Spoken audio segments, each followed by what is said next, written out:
ओम ज्ञानतिमिरान्धस्य ज्ञानञ्जनशलाकया चक्षुरुन्मिलितं येन तस्मै श्रीगुरुवे नमः। श्रीचैतन्यमनोभीष्टं स्थापितं येन भूतले स्वयं रूपः कदा मह्यं ददाति स्वपदान्तिकं।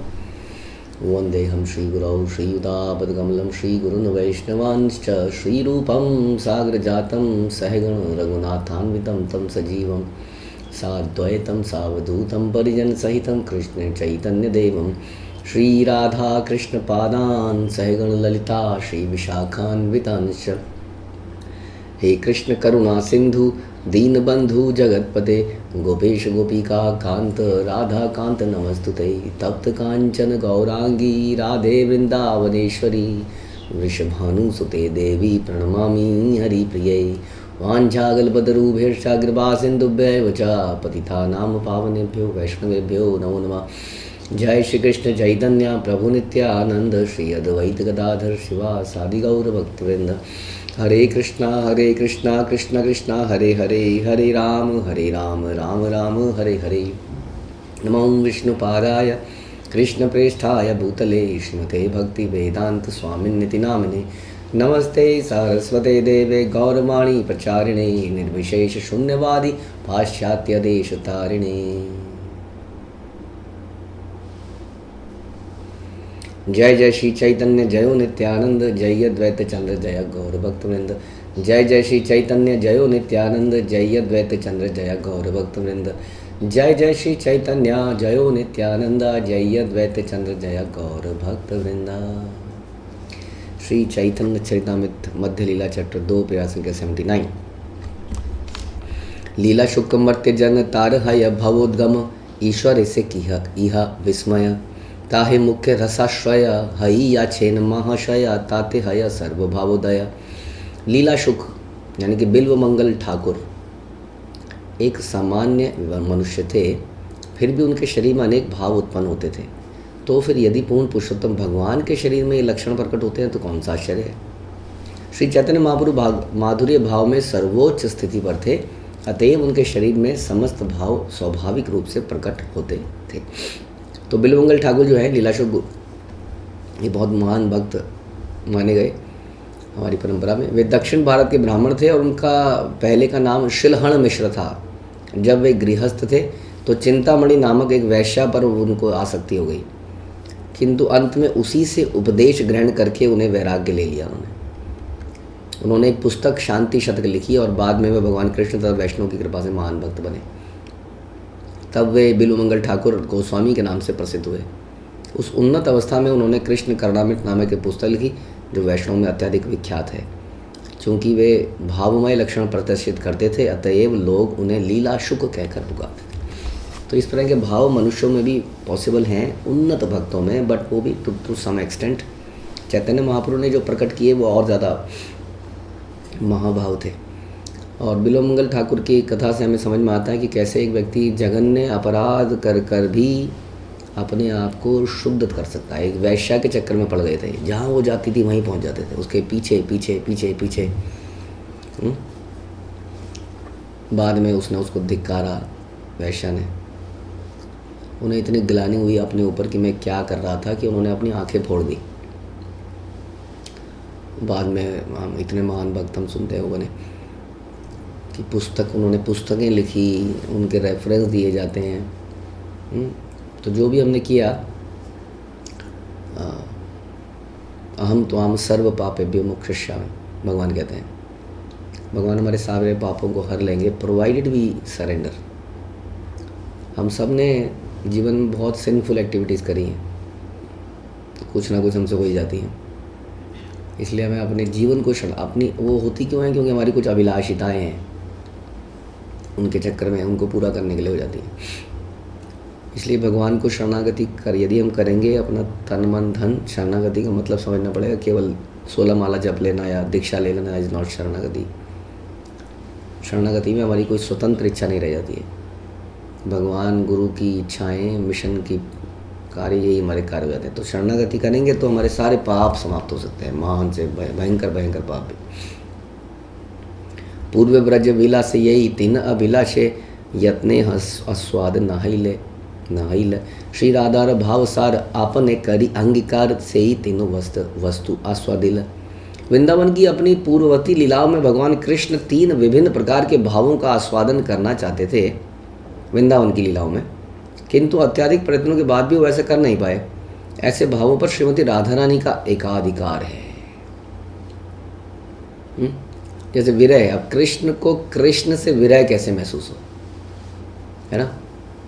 कृष्ण के रूप की माधुरी को एंजॉय कैसे करे, है ना। कृष्ण से प्रेम कैसे करे। तो ये सारी चीज़ें राधा रानी का एकाधिकार है। तो चाह कर भी कर नहीं सकते थे कृष्ण, इसलिए उन्होंने चैतन्य महाप्रभु के रूप में श्रीमती राधा रानी का स्थान अंगीकार किया। आपने करी आस्वादने शिखाइल भक्त गाने प्रेम चिंता माणी प्रभु धनी। ना ही जाने स्थान स्थान यारे तारे कैलदान महाप्रभु दाता शिरोमणि। श्री चैतन्य महाप्रभु ने स्वयं भगवत प्रेम रस का आस्वादन करके अपने शिष्यों को इस विधि की शिक्षा दी। तो चैतन्य महाप्रभु का जीवन आने का कारण केवल ये नहीं है कि वो रसों का स्वादन करें, बल्कि ये भी है कि कैसे इन रसों का स्वादन एक व्यक्ति जीवात्मा कर सकती है भगवान की भक्ति को डेवलप करके। तो उन्होंने अपने शिष्यों को इस विधि की शिक्षा दी। वे भगवत प्रेम रूपी चिंतामणि से संपन्न सर्वाधिक धनवान व्यक्ति हैं। वे पात्र कुपात्र का विचार किए बिना हर एक को धन प्रदान करते हैं। इस प्रकार वे अत्यंत उदार हैं। वो पहले नहीं देखते कि ये व्यक्ति कितना, जैसे कि आजकल के स्कूल कॉलेजों में होता है। आजकल के स्कूलों में कॉलेजेस में एडमिशन लेते हैं, यदि आपके 99% है तो आपको DU में एडमिशन मिल जाएगा, बड़े DU के नॉर्थ कैंपस में एडमिशन मिल जाएगा। और उसके बाद करना क्या, उसके बाद कुछ नहीं करना है। उसके बाद चाहे पढ़ाओ ना पढ़ाओ, बच्चा अपने आप सब कर लेगा। बहुत बढ़िया स्ट्रेटजी है ये आजकल के स्कूलों की भी हो गई है। स्कूल की बहुत पॉश बिल्डिंग बना दी जाए और स्विमिंग पूल, हॉर्स राइडिंग सब कुछ बना दिया है। उसके बाद में डोनेशन और एडमिशन ओनली विद 90+ मार्क्स। तो उसके बाद स्कूल को कुछ नहीं करना है पूरे जीवन में, अपने आप वहाँ से रिजल्ट भी आते रहेंगे। दिस इज़ नॉट, हमारे आचार्यों ने ये हमें नहीं सिखाया है। हमारे आचार्यों ने सिखाया कि नमो महावधान्याय, ही वॉज परम कृपालु दयालु। वो एक्सेप्ट करते थे किसी को भी जो करना चाहता है, प्रोवाइडेड जो शरणागति करना चाहता है, पहले जो भी किया हो, वो योग्य रहा हो या अयोग्य रहा हो, लेकिन अब वो योग्य बनना चाहता है। उसमें बड़ी मेहनत है, बहुत घिसाई है, नहीं है। अब सोचिए, एक 60% वाले को ले लीजिए, 50% वाले को, एक 90%, कितना फ़र्क रहेगा उसके ऊपर मेहनत करने में। वो मेहनत है, लेकिन वो भगवान की प्रसन्नता के लिए, क्योंकि वो करना चाहता है या चाहती है। तो भक्त लोग भी इसी प्रकार से किसी को भी एक्सेप्ट करने को तैयार हो जाते हैं। इसलिए कई बार लोग कहते हैं अरे उसका आचरण ऐसा क्यों है, वो तो डिवोटी है। वो डिवोटी बनना, हम सब भी डिवोटी बनना चाह रहे हैं। मैं तो बनना नहीं अभी तक, हम सब भी बनना चाह रहे हैं। वैसे वो भी बनना चाह रहा है, इसलिए गलतियाँ होंगी हम सब से, लेकिन बनना चाहें, धोखा ना धड़ी ना हो, बस ये है। बनना नहीं चाह रहा है लेकिन दिखा रहा है कि, तो इस प्रकार से पात्र को पात्र का विचार किए बिना हर एक को यह धन प्रदान करते हैं। इस प्रकार वे अत्यंत उदार हैं। चैतन्य महाप्रभु की पूंजी है भगवत प्रेम रूपी चिंतामणि, अतः वे दिव्य कोष के स्वामी हैं। असीम मात्रा में सोना बनाने के बाद भी चिंतामणि वैसे का वैसा बना रहता है। इसी प्रकार श्री चैतन्य महाप्रभु भगवत प्रेम का असीम वितरण करने पर भी इस दिव्य संपत्ति के सर्वोपरि स्वामी बने रहते हैं। जैसे कहते हैं कि हमने सुनते थे बचपन में, ज्ञान देने से बढ़ता है। ऐसा नहीं है जो आप किसी को ज्ञान दे दोगे तो आपका ज्ञान कम हो जाएगा, आपका ज्ञान और बढ़ जाएगा। धन देने से कम हो जाता है, लेकिन ज्ञान देने से बढ़ जाता है। प्रेम देने से और बढ़ता है। हाँ, यही बता रहे हैं। तो हम लोग जब इस प्रेम को आगे देंगे दूसरों को, तो ये और बढ़ेगा। उनके भक्तों ने भी उनसे सीखकर सारे विश्व में मुक्त हस्त से इसका वितरण किया, फ्री हैंड। यह कृष्ण भावनामृत आंदोलन श्री चैतन्य महाप्रभु एवं उनके अंतरंग भक्तों के चरण चिन्हों पर चलते हुए सारे विश्व में भगवान के पवित्र नामों के संकीर्तन द्वारा भगवत प्रेम वितरण करने का प्रयास कर रहा है। किस प्रकार? हरे कृष्ण कृष्ण कृष्ण हरे हरे, हरे राम राम राम हरे हरे। ऐ गुप्त भाव सिंधु ब्रह्म न पाए एक बिंदु, हे न धन विनाइल संसारे। एछे दयालु अवतार एछे दात नहीं यार, गुण केह नारे वर्णिबारे। ब्रह्मा जी समेत कोई भी इस गुप्त भाव सिंधु की एक बूंद का भी पार नहीं पा सकता या आस्वादन नहीं कर सकता। कोई भी कितना भी बड़ा व्यक्ति क्यों ना हो, prime minister of India, president of US, हाँ वट एवर, कोई भी व्यक्ति हो संसार का, कितनी बड़ी पोजीशन हो, यहाँ तक कि ब्रह्मा जी की भी पोजीशन हो, उसको भी ये ऐसे नहीं मिलेगा।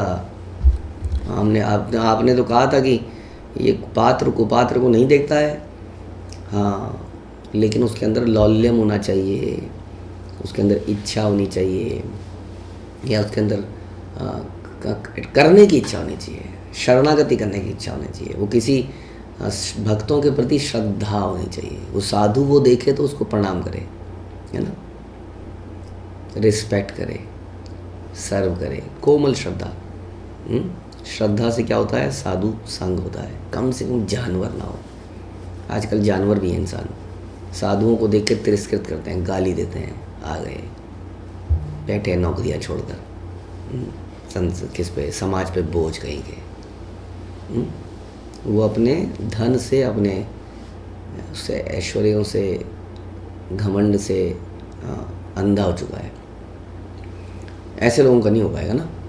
इसलिए ये नहीं कह रहे हैं कि ब्रह्मा जी को नहीं मिलेगा, किसी को भी मिलेगा, यदि वो उस ब्रह्मा की पोजीशन के नाते अपने आप को हकदार ना माने तो। भारत का प्रधानमंत्री होने के नाते अपने आप को हकदार ना माने तो।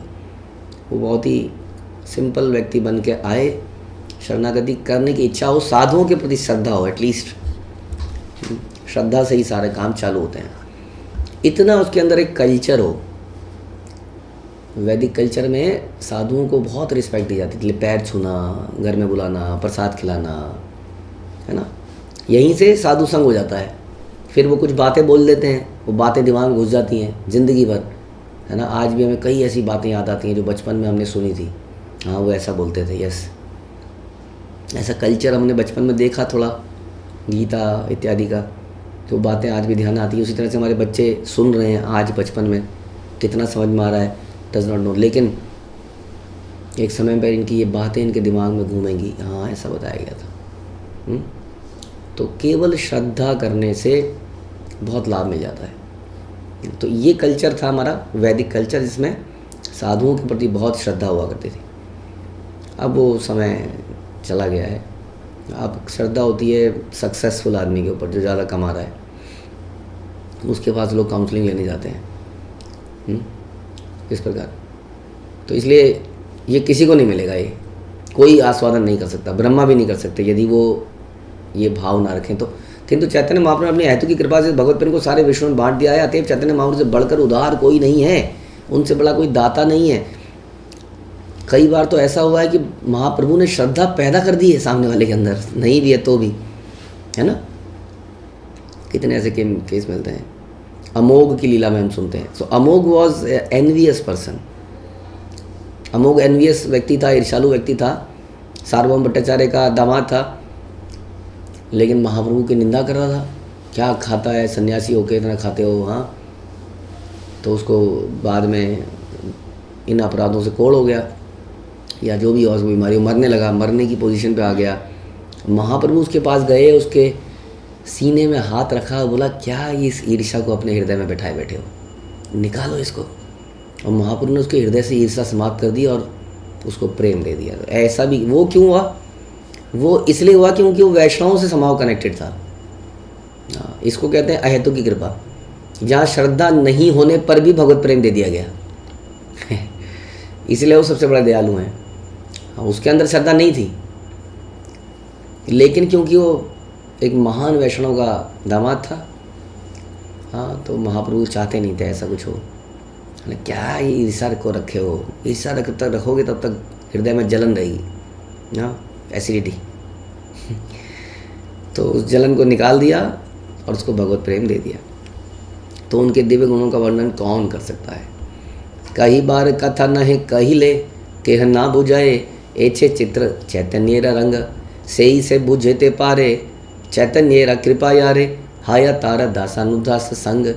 ऐसी कथाएं सार्वजनिक रूप से कहने के लिए नहीं है, क्योंकि कौन समझ पाएगा। ऐसा करने पर भी उन्हें कोई समझ नहीं पाएगा, क्या किसको कहें। हाँ, अब कहीं पर हम बैठते हैं नई जगह पर, वहाँ क्या चैतन्य चरितामृत पढ़े, है ना। Chaitanya Charitamrita is not for everybody, वहाँ हम गीता पढ़ते हैं। पहले उनको जानवर से इंसान बनाना पड़ेगा, यानी कि उसको बताना पड़ेगा तू एक आत्मा है, हु इज़ लिविंग एंटिटी। पहले अपने आप को समझो। हाँ, जानवर को क्या समझाएंगे कि तुम कौन हो?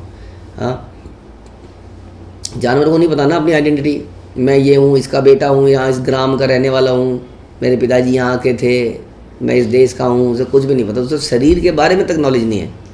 आत्मा को तो क्या बताएगा वो? इंसान को शरीर की नॉलेज हो जाती है कि मैं इसका बेटा हूँ, यहाँ का हूँ, लेकिन उसको आत्मा की नॉलेज नहीं होती है। तो पहला नॉलेज तो यही है कि आत्मा के बारे में बताया जाए। फिर श्रीमद् भागवत में उसको बताया जाता है सृष्टि कैसे होती है, कैसे कैसे भगवान के अलग अलग भक्तों ने जीवन जिया। फिर सुप्रीम पर्सनैलिटी ऑफ गॉड क्या करते हैं अपने जीवन में, लीलाएं कैसे करते हैं। फिर चैतन्य चरितामृत, उसके बाद वो पढ़ता है, समझ में आती है उसको। तो आम आदमी के लिए नहीं है।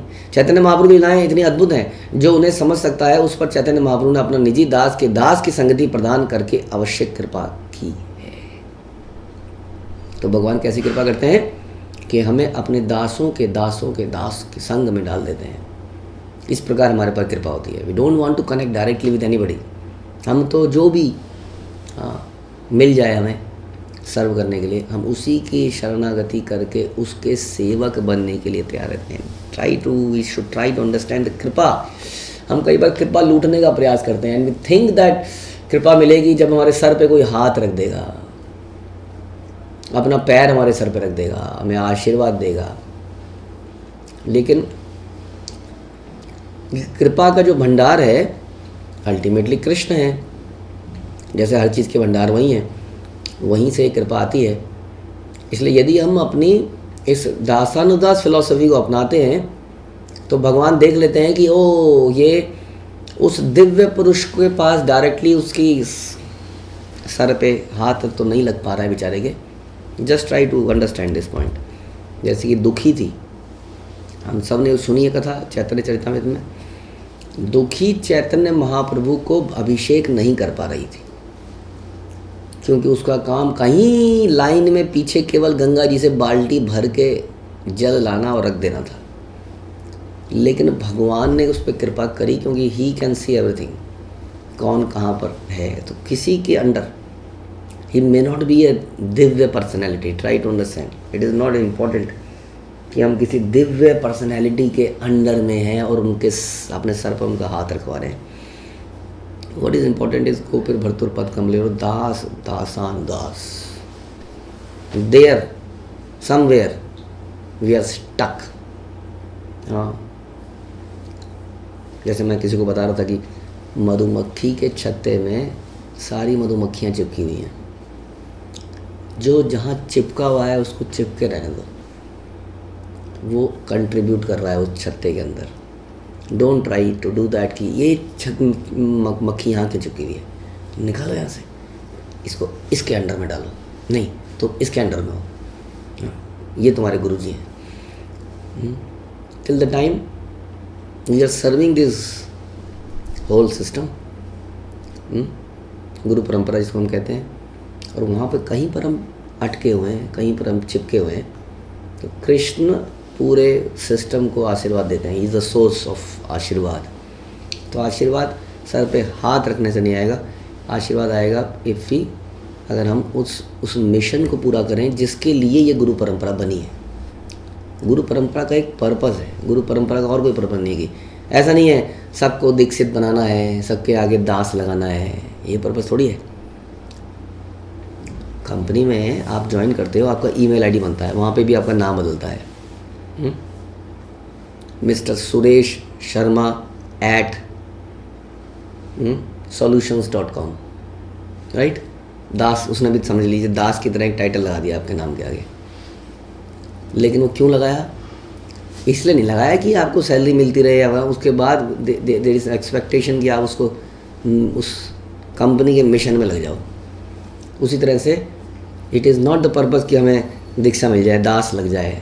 पॉइंट इज़ क्या हम कंपनी के या हमारी उस ऑर्गेनाइजेशन के, that is better word is उस मिशन के, गुरु परंपरा के कार्यों को करें। अगर हम कार्यों को करेंगे तो सिस्टम के through we need not be connected. देखिए हमें एम्प्लॉयमेंट दी थी कंपनी ने, लेकिन आप कहोगे मैं जानता ही नहीं हूँ कंपनी के मैनेजिंग डायरेक्टर से, आप मुझे मिलने नहीं देते हो, मेरा कोई रिलेशनशिप नहीं है कंपनी के मैनेजिंग डायरेक्टर से। मैनेजिंग डायरेक्टर साहब ने मुझे कहा था तुम मुझसे कभी भी पर्सनली मिल सकते हो, and he meets with everybody personally, because ये मैनेजिंग डायरेक्टर कहते हैं। मैनेजिंग डायरेक्टर आप कंपनी में अगर आप लोगों ने काम किया, दे से ऑलवेज, दे एनकरेज, वो उसका पर्पस कुछ और है।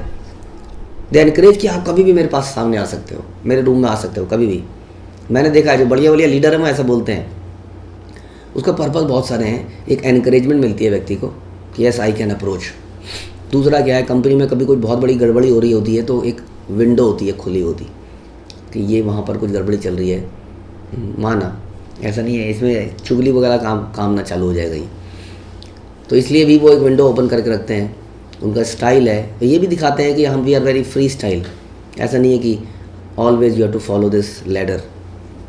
लेकिन जनरली एक्सपेक्टेशन क्या होगी उस मैनेजिंग डायरेक्टर की, अगले दिन वो आ गया, सर वहाँ पे मैं कितने दिनों से बोल रहा हूँ स्टेशनरी वाले को पेन नहीं है वहाँ पर, सर मैं कितनी बार बोल चुका हूँ, ये प्रिंटर वाले कागज फ़ोटो कॉपी मशीन ख़राब है सर, ठीक नहीं करते हैं। हाँ, कि थोड़े दिनों बाद ही बिल से यार please can you go to the manager your immediate authority, है ना, तो बोलना पड़ जाएगा एक दिन। So try to understand even if you are not connecting with the managing director, अगर हम अपने सिस्टम में काम करते हैं, आप सब लोगों ने ऑफिस में काम किया है, तो हमारी कहीं ना कहीं बोनस इंक्रीमेंट आता रहता है अपने आप, है ना, यानी कि वो सो कॉल्ड कृपा, मटेरियल कृपा मिल जाती है वहाँ से। उसी तरीके से यदि हम इस सिस्टम में काम करते रहते हैं, even if we are not going for a tea और coffee with the managing director, और we are going and connecting with the divine authority, does not matter. We can go to them to take आशीर्वाद, blessings as and when they go, they come. हाँ, like है ना, कोई ऐसी बड़ी personality आती है, we go for a darshan and take the blessings in that way. हाँ, even if we are not personally doing everything, but we are anyway doing. अगर हम प्रभुपाद के इस मिशन में, जैसे कि मैं कई आजकल हम पढ़ रहे थे कि बेसिकली आवर लीडर इज़ रूप गोस्वामी, बट हम हार्डली वी डिस्कस अबाउट रूप गोस्वामी, हार्डली। अभी जब चैतन्य चरितमृत में उनकी चर्चा हो जाती है तो वी डिस्कस दैट। जनरली हम लोग नीचे के आचार्य वर्तों को उतना डिस्कस नहीं करते हैं अक्सर, अनलेस कि उनका अपीयरेंस एंड डिसअपीयरेंस जो हो। But ultimately we are working for Rupa Goswami, because we are working for whatever Jagannath Das Baba ji, no, we are working for Bhakti Vinod, okay, no, Gaur Kishore Das Baba ji, Bhakti Srila Prabhupada, या no, by the disciple, under the disciple of Srila Prabhupada, no Prabhu ji, under the disciple of Srila Prabhupada भी नहीं, पता नहीं प्रभु जी, बहुत ज़्यादा connection नहीं है। Oh, तो you have under the disciple of Srila Prabhupada, something like that. तो जब तक हम इसको कर रहे हैं तो we will get the mercy, will get the world blessings. इसलिए बता रहे हैं कि चैतन्य महाप्रभु अपने निजी दास के दास की संगति प्रदान करके ये कृपा हमारे ऊपर करते हैं। सामान्य व्यक्ति श्रीमती राधा रानी के दिव्य भावों को नहीं समझ सकता। अयोग्य होने पर भी जो उन भावों को समझने का प्रयास करने वाले लोग विकृत होकर सहजिया, बाउल और अन्य संप्रदायों में परिवर्तित हो जाते हैं। इस तरह उनकी शिक्षाएं विकृत हो जाती हैं। तो ये भी इम्पोर्टेंट है कि हम उस परंपरा में ही रहें, उस परंपरा से जो अलग हो गया उसको अलग मान लिया जाएगा। तो बता रहे हैं सहजिया, बाउल, है ना, उसने उस परंपरा की शिक्षाओं को ही बदल दिया। यहाँ तक कि शैक्षिक क्षेत्र के विद्वान पंडित भी चैतन्य महाप्रभु तक उनके शुद्ध भक्तों द्वारा प्रदर्शित भाव एवं दिव्य आनंद को नहीं समझ सकते। श्री चैतन्य महाप्रभु की लीलाओं को समझने के लिए मनुष्य में योग्यता होनी चाहिए। चैतन्य लीला रत्न सार स्वरूपेर भंडार, तेहो थुइला रघुनाथेर कंठे, ताहा किछु ये सुनीलू, ताहा इहा विस्तारिलू, भक्त गणे दिलु एही भेटे। श्री चैतन्य महाप्रभु की लीलाएं सर्वश्रेष्ठ रत्न है, वे स्वरूप दामोदर गोस्वामी के भंडार में रखे हुए थे। जो लीलाएं हैं, स्वरूप दामोदर का एक बहुत बढ़िया समझ लीजिए भंडार था, खजाना। स्वरूप दामोदर एक बहुत बड़े जमींदार के बेटे थे, समझ लीजिए राजा के बेटे जैसे होते हैं, जस्ट लाइक किंग। एक वो भी भंडार था उनके पास, धन का भंडार। बस उन्होंने उस धन के भंडार पर एक लात मार दी और फिर सब छोड़ के आ गए। कैसे चलेगा काम? कई बार हम सुनते हैं भगवान कहते हैं कर्म करो। इतना श्रवण करने के बाद भी can we say that Krishna कहते हैं कर्म करो? व्हाट इज़ कर्म इतनी बार तो डिफाइन कर दिया, इतने शॉर्ट्स भी निकाल दिए हैं। हाँ, what is the meaning of कर्म, ये तो समझना पड़ेगा ना पहले। कृष्ण कहते हैं कर्म करो, तो सारा संसार ही कर्म कर रहा है, कर्म के बिना तो कोई रह ही नहीं सकता है, भगवान कहते हैं। हाँ, कर्म तो एक मकड़ी भी कर रही है। कौन व्यक्ति ऐसा है संसार में जो कर्म किए बिना जिंदा रह सकता है?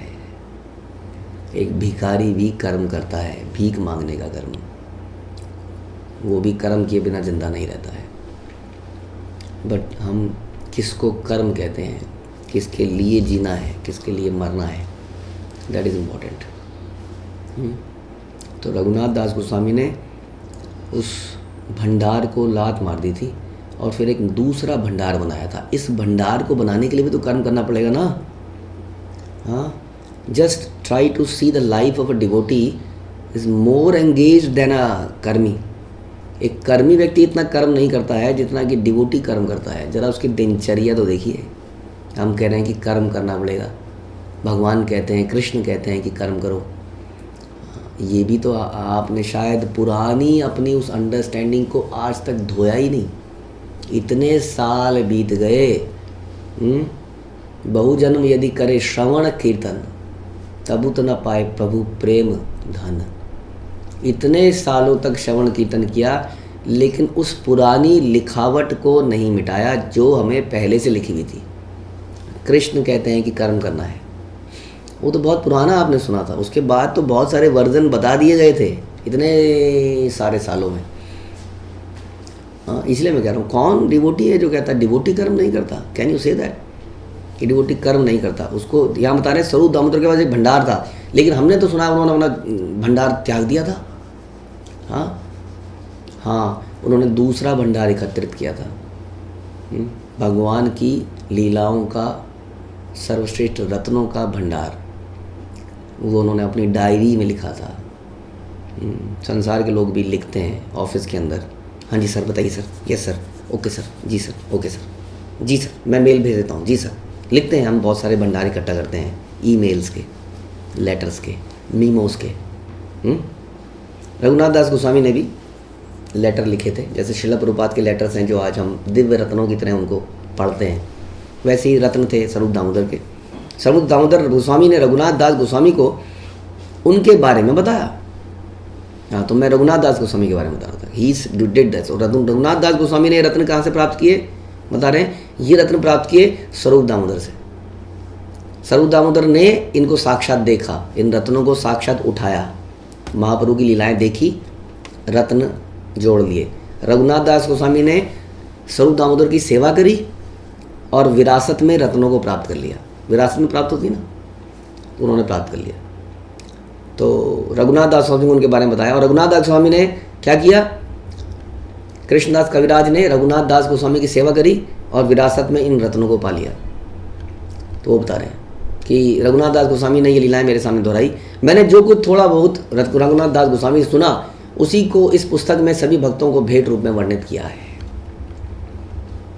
हम लोग यही कर रहे हैं। हाँ, हम लोग एक मीठा फल जिसको तोते ने खा लिया है, झूठा, बहुत मीठा हो चुका है, उसको दोबारा आगे एज इट इज़ बांटते जा रहे हैं। चैतन्य महाप्रभु की सारी लीलाएं उनके निजी स्वरूप स्वरूप दामोदर, सचिव स्वरूप दामोदर द्वारा लिपिबद्ध की जाती थी और रघुनाथ दास गोस्वामी के समक्ष दोहराई जाती थी, जिसे वो स्मरण कर लिया करते थे। कृष्णदास कविराज ने जो कुछ सुना उन्होंने उसको लिपिबद्ध कर दिया इस ग्रंथ के अंदर। श्री चैतन्य महाप्रभु ने स्वरूप दामोदर, उनसे रघुनाथ दास गोस्वामी, कविराज गोस्वामी तक ये चली आ रही पद्धति को परंपरा कहते हैं। कृष्णदास कविराज ने इस जानकारी को अपनी कृति चैतन्य चरितामृत में वितरित किया। दूसरे शब्दों में श्री चैतन्य चरितामृत श्री चैतन्य महाप्रभु से प्रारंभ होने वाली गुरु परंपरा के उपदेश का सार है। यदि केह हे न कहे ग्रंथ कैला श्लोकमय, इतर जने नारी बबूजी थे, प्रभुर यही आचरण से ही करी वर्णन, सर्वचित्त नारी आराधित थे। यदि कोई यह कहता है कि चैतन्य चरितामृत संस्कृत श्लोकों से भरी होने के कारण साधारण व्यक्तियों की समझ से बाहर है, तो मैं उसका उत्तर यही दूंगा कि मैंने इसमें श्री चैतन्य महाप्रभु की लीलाओं का ही वर्णन किया है और मेरे लिए हर एक को संतुष्ट करना संभव नहीं है।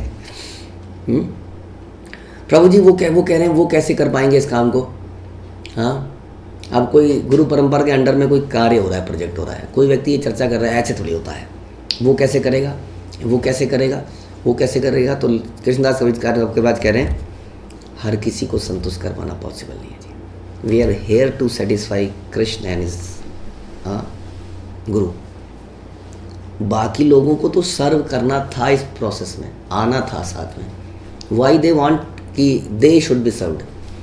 हाँ, तो ऐसे लोगों को जो स्वयं को सर्व करवाना चाहते हैं, उनको संतुष्ट करने का प्रयास क्यों करें। क्या हर किसी को संतुष्ट कर पाना पॉसिबल है? हाँ, आप कह रहे हैं प्रभु जी भक्ति कर लूँगा लेकिन इससे बीवी नाराज़ हो जा रही है, कोई कह रहा है इससे मम्मी नाराज़ हो जा रही है, मम्मी जी मम्मी जी मम्मी जी, कोई कह रहा है इससे वो हो जा रहा है, कोई कह रहा है इससे हो जा रहा है। तो कृष्णदास कविराज इज़ वेरी क्लियर। मतलब ग्रंथ तो मैंने लिख दिया है, अब किसी को संस्कृत समझ नहीं आ रही तो मतलब मैं काम करूं या वो व्यक्ति संस्कृत समझे जाके। हाँ, तो क्या चाहते हैं आप। लेकिन शीला प्रभुपाद ने कहा लो संस्कृत नहीं समझ में आ रही, लो फिर लो इंग्लिश। अब कोई कहा इंग्लिश समझ में नहीं आती हमें, तो क्या करें, आदमी इतना आलसी हो गया। तो फिर इंग्लिश समझ नहीं आती तो उनके कुछ भक्तों ने लाया हिंदी में लो, मराठी में नहीं समझ में आता तो मराठी में लो, सिंधी में लो, अरेबियन में लो, और सब लैंग्वेज में ले लो। तो प्रभुपाद के शिष्यों ने सब लैंग्वेज में दे दिया। वो कह रहा फिर भी समझ नहीं आती तो कहता ठेंगा ले लो फिर कुछ करना ही नहीं है जिसको, तो उसके लिए क्या, उसके लिए ठेंगा है। तो यही बता रहे हैं यहाँ पर कि मेरे लिए हर एक को संतुष्ट करना पॉसिबल नहीं है। कविराज गोस्वामी तथा उनके अनुयायियों को जनता का मनोरंजन करने की आवश्यकता नहीं है। उनका एकमात्र कार्य पूर्ववर्ती आचार्यों को संतुष्ट करना है। Try to understand. ये तो जमावड़ा इकट्ठा किया है, इसलिए नहीं किया है कि हर एक को संतुष्ट, प्रभु जी are you happy. We do that because हम अपने आप को सर्वेंट का सर्वेंट मानते हैं, बट उस सर्वेंट का भी कर्तव्य है कि वो भी ये ध्यान रखे कि क्या वो मिशन में कंट्रीब्यूट कर रहा है या अपनी सुविधाएं देख रहा है। इसलिए बता रहे हैं उनका एकमात्र कार्य पूर्ववर्ती आचार्यों को संतुष्ट करना है, भगवान की लीलाओं का वर्णन करना है। जो समझ सकता है वही इस महान दिव्य ग्रंथ का आस्वादन कर सकता है। यह ग्रंथ पंडितों तथा ज्ञानियों जैसे साधारण लोगों के लिए नहीं है। सामान्यतः चैतन्य महाप्रभु चैतन्य चरितामृत में लिपिबद्ध की गई चैतन्य महाप्रभु की लीलाओं का अध्ययन विश्वविद्यालयों तथा विद्वानों की गोष्ठियों में साहित्यिक और ऐतिहासिक दृष्टिकोण से किया जाता है। लोग पढ़ते हैं लेकिन कुछ रिसर्च वर्क करने के लिए, भाव पैदा करने के लिए नहीं, शरणागति पैदा करने के लिए नहीं। किंतु वास्तव में ग्रंथ शोधकर्ताओं या साहित्यिक विद्वानों के लिए नहीं है। ये केवल उन भक्तों के लिए निमित्त है जिन्होंने चैतन्य महाप्रभु की सेवा में अपना जीवन समर्पित कर दिया है, करना चाहते हैं। तो यदि आप अपना जीवन समर्पित करना नहीं चाहते हैं तो अगली बार से इस कक्षा में मत आइएगा। जो लोग समर्पित करते हैं, कर दिया है या करना चाहते हैं, उनका बहुत बहुत स्वागत है, क्योंकि मेरे लिए भी सभी को प्रसन्न कर पाना संभव नहीं है। बाकियों के लिए क्षमा। हरे कृष्णा। श्रील प्रभुपाद की जय। श्री चैतन्य चरितामृत की जय। श्री कृष्णदास कविराज की जय।